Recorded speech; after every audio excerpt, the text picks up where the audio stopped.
Zotade Kalayin Bang mahilo Azongkal alung mote Ahihan Tuhun jangin Basyanin Ang lam kota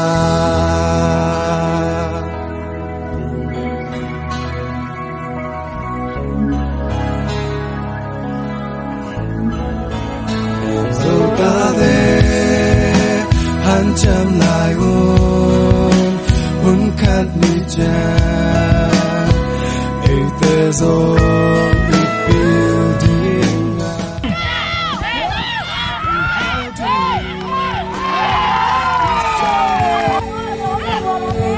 Itang ni son na lo di mi kat mi jam Eite zo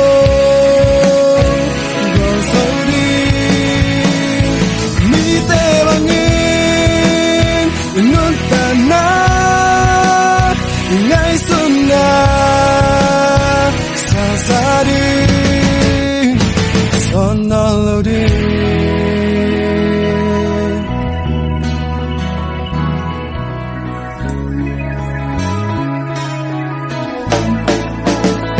dẫu ta về khi thấy bằng nghe mi nằm tròn vai và hi lệ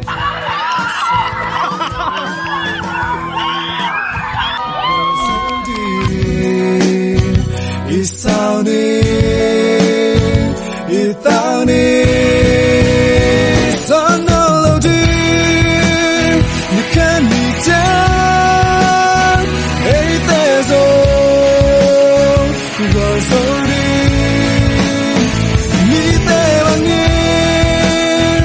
nun ta na ngai sun na sa sa di son no lo di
Zodi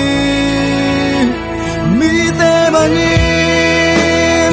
nun ta na ngai sun na sa sa di son no di can mi down ei te zo kita